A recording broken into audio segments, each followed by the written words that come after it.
हो गया। चलिए, हेलो स्टूडेंट्स, मैं अंकित श्रीवास्तव, आपका स्वागत है हमारे चैनल प्रगति कोचिंग क्लासेस में। तो आज हम स्टार्ट करेंगे use of is am are. क्या स्टार्ट होगा? यूज ऑफ इज एम या आर। तो ये हम यूज कब करते हैं, तो याद रखिएगा, हम पहचान यहाँ पे लिखें कब करते हैं। तो जब भी हमारे किसी वाक्य में, कौन सा वाक्य, इंग्लिश का वाक्य नहीं, हिंदी के वाक्य में यदि अंत में, लास्ट में यदि हमारे है, हो या है, इन चारों में से कोई आ गया और उसके अंदर कोई क्रिया नहीं होगी, क्रिया का मतलब कोई काम, है ना। तो जैसे यहाँ पे देखा जाए, वह एक ईमानदार व्यक्ति है, तो वह ईमानदार व्यक्ति तो है, लेकिन यहाँ पे कोई काम नहीं कर रहा है, इसलिए इसके अंदर ना कोई काम है और यहाँ पे है आ गया। तो है, हो अंत में आ जाए और कोई काम नहीं होगा, तो उसी के साथ हम लोग इज या एम या आर का प्रयोग करेंगे। इतना सबको क्लियर है? अब देखिए, इज कब लगेगा? सिंगुलर के साथ। सिंगुलर का मतलब सिर्फ एक, सिंगुलर का मतलब सिर्फ एक, कोई एक व्यक्ति है तो हम इज लगाएंगे, एक से ज्यादा हो गया तो आर लगाएंगे, आई है तो एम लगाएंगे। और याद रखिएगा, यू, मैं तुम बोलूंगा तो तुम एक हो, फिर भी हम उसको प्लूरल मानेंगे। तुम बोलेंगे तो भी यू, तुम लोग बोलेंगे तो भी यू, दोनों का मतलब यू हुआ। इसीलिए हम यू को सिंगुलर ना लेके हम लोग क्या कहते हैं? प्लूरल। यानी कि यू के साथ क्या लगेगा? आर लगेगा। यू के साथ क्या लगेगा? अब एक चीज सुनिए कि राम एक लड़का है, तो Ram is a boy, Ram is a boy. लेकिन मैं बोलता हूँ राम और सोहन लड़के हैं, राम और सोहन लड़के हैं, तो राम एंड सोहन। अब राम और सोहन कितने हो गए? दो, इसलिए इज नहीं लगाएंगे, आर लगाएंगे। जब भी एक से अधिक होगा तो इज नहीं लगाएंगे, क्या लगाएंगे? आर लगाएंगे। तो यहाँ पे Ram and Sohan are boys हो जाएंगे। ठीक है, अब देखिए, इतना क्लियर हो गया। इसके अंदर चार तरह के वाक्य होते हैं। पहला वाक्य होता है अफर्मेटिव सेंटेंस। पहला क्या वाक्य होता है? Affirmative sentence. अफर्मेटिव सेंटेंस का मतलब होता है जो सिंपल हो। कैसा हो? सिंपल हो। कहोगे सर सिंपल कैसे जाने?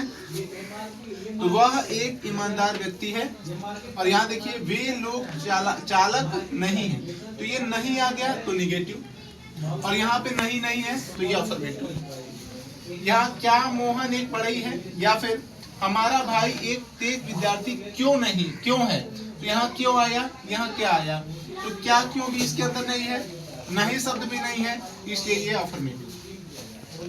अगर क्या क्यों कैसे कब आ जाएगा तो इंट्रोगेटिव, नहीं आ जाएगा तो निगेटिव, और इसके अंदर दोनों नहीं है, इसलिए क्या हो गया? अफर्मेटिव। क्लियर है बच्चों? अब देखिए, इसका कुछ फॉर्मूला होता है, फॉर्मूला को हमको ध्यान से देखना होगा।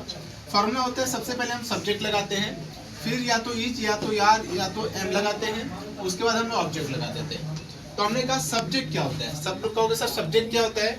तो सब्जेक्ट वो होता है जिसके बारे में बताया जाता है, जिसके या फिर जो काम करता है, जो काम करता है या फिर जिसके बारे में बताया जाता है, उसको ही हम सब्जेक्ट कहते हैं।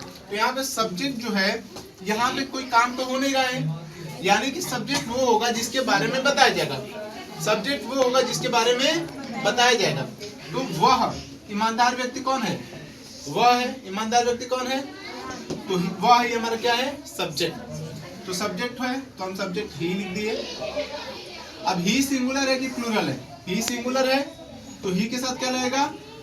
इज लगा दिए, इज। अब बच गया क्या? एक ईमानदार व्यक्ति। क्या बच गया? एक ईमानदार व्यक्ति। तो एक का, एक ईमानदार का होता है ऑनेस्ट। ईमानदार का क्या होता है? अब देखिए, इसको पढ़ने पे आता है ऑनेस्ट। क्या आता है? तो जब भी हम किसी चीज को पढ़ने पे अ से अह तक के बीच में आ जाए तो ए नहीं बल्कि एन लगाएंगे।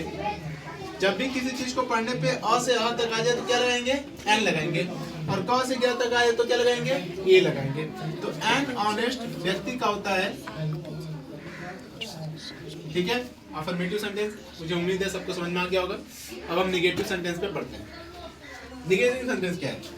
निगेटिव सेंटेंस मैंने आपको अभी बताया, जब भी आपको नहीं दिख जाएगा निगेटिव सेंटेंस। सबसे पहले हमें क्या देखना है? हो। क्या देखना है? यहाँ पे है आया है, यानी कि हमको ठीक है। फिर देखना है कोई काम तो नहीं हो रहा। क्या देखना है? कोई काम तो नहीं हो रहा। तो हमने देखा सर यहाँ पे है आया है और इसके अंदर कोई काम नहीं हो रहा है, तो इसलिए इसके साथ हम क्या लगाएंगे? इज एम आर लगाएंगे। क्या लगाएंगे? इज एम आर लगाएंगे। तो अब ध्यान से देखिए, पॉज करो, पॉज पॉज, पास नहीं करो, पॉज। यहाँ तक सबको समझ में आया ना? हो गया?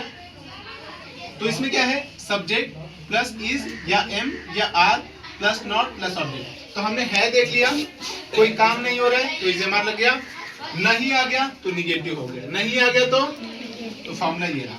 तो फॉर्मूला आप लोग को याद करना पड़ेगा, बिना फॉर्मूले के नहीं होगा।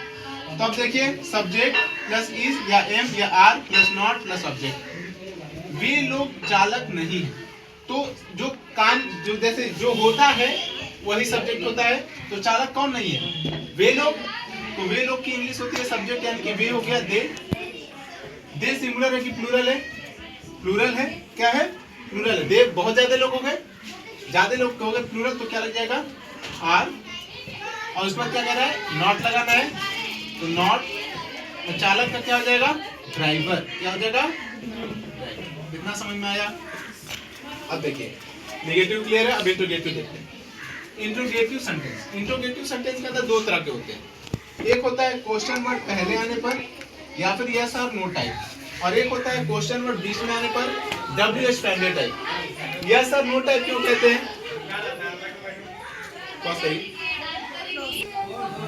तो क्वेश्चन वर्ड पहले आने पर कैसे होगा? क्वेश्चन वर्ड पहले आने पर, जब देखिए यहाँ पे क्वेश्चन वर्ड पहले आया है क्या, तो क्वेश्चन वर्ड पहले आने पे बोल सकते हैं यस या नो टाइप भी बोल सकते हैं। कैसे यस या नो टाइप बोलते हैं? क्या मोहन एक बढ़ई है? तो ये मैंने प्रश्न किया, क्या मोहन एक बढ़ई है? आप या तो यस बोलोगे या तो नो बोलोगे, या तो क्या बोलोगे? यस, क्या बोलोगे? नो। तो हम जब भी हम किसी भी प्रश्न का यस या नो में जवाब देते हैं तो उसको यस या नो टाइप या क्वेश्चन वर्ड पहले आने पर बोलते हैं। ठीक है? अब इसका फॉर्मूला होता है is am are plus subject plus object plus question mark. तो अब इज एम आर में से लगाना है, कब ऐसे इज एम आर कैसे लगाएंगे? सब्जेक्ट के अनुसार। किसके अनुसार? तो मोहन, मोहन सब्जेक्ट है, तो मोहन सिंगुलर है कि प्लूरल है? सिंगुलर है, तो मोहन के साथ क्या लगेगा? इज। उसमें क्या लगाना है? सब्जेक्ट, तो मोहन। अब ऑब्जेक्ट क्या बन गया? एक बढ़ई। क्या बन गया? एक बढ़ई। एक कारपेंटर।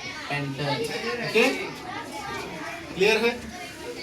सेम चीज यहाँ देखिए, क्वेश्चन वर्ड बीच में आने पर, क्वेश्चन वर्ड, अब इसको एक और नाम देते हैं WH फैमिली टाइप। क्या बोलते हैं? WH family type. तो सर इसको WH फैमिली टाइप क्यों कहते हैं? यहाँ पे देखो क्यों आया है।